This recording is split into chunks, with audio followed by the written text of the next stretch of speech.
85 शब्द प्रति मिनट की स्पीड से डिक्टेशन स्टार्ट होगी 3 सेकंड बाद।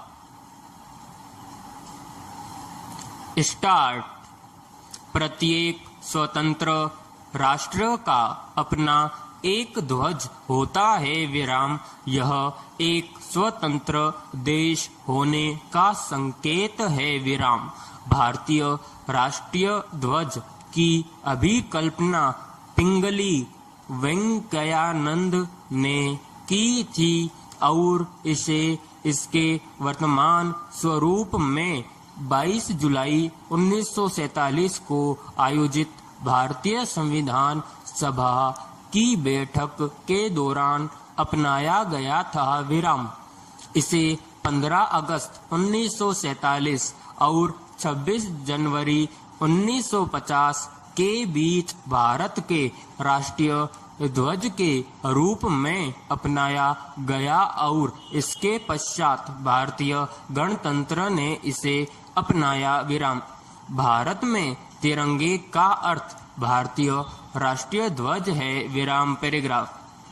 भारतीय राष्ट्रीय ध्वज में 3 रंग की क्षैतिज पट्टियां हैं विराम। सबसे ऊपर केसरिया, बीच में सफेद और नीचे गहरे हरे रंग की पट्टी और ये तीनों समानुपात में हैं विराम। ध्वज की चौड़ाई का अनुपात इसकी लंबाई के साथ 2 और 3 का है विराम। सफेद पट्टी के मध्य में गहरे नीले रंग का एक चक्र है विराम। यह चक्र अशोक की राजधानी के सारनाथ के शेर के स्तंभ पर बना हुआ है विराम। इसका व्यास लगभग सफेद पट्टी की चौड़ाई के बराबर होता है और इसमें 24 तिल्लियां हैं विराम। यह जानना अत्यंत रोचक है कि हमारा राष्ट्रीय ध्वज अपने आरंभ से किन किन परिवर्तनों से गुजरा विराम। इसे हमारे स्वतंत्रता के राष्ट्रीय संग्राम के दौरान खोजा गया या मान्यता दी गई विराम।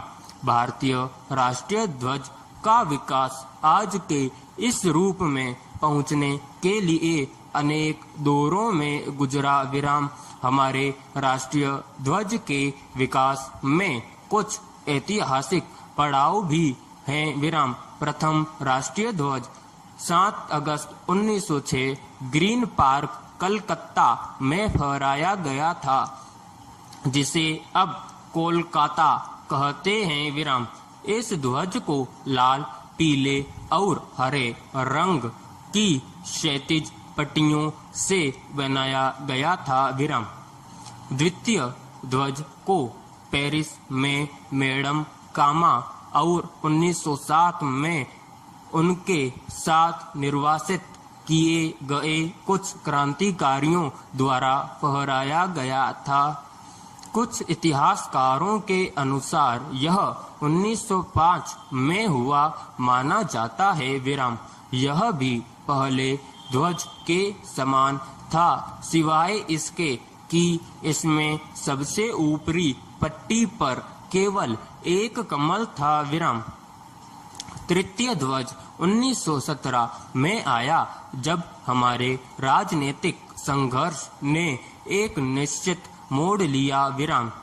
इस ध्वज में 5 लाल और 4 हरी क्षैतिज पट्टियां एक के बाद एक और सप्तऋषि के अभिविन्यास में इस पर बने 7 सितारे थे विराम पैराग्राफ।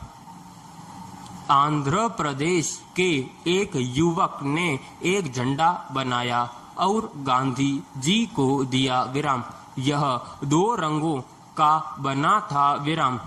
लाल और हरा रंग, जो 2 प्रमुख समुदायों अर्थात हिंदू और मुस्लिम का प्रतिनिधित्व करता है विराम।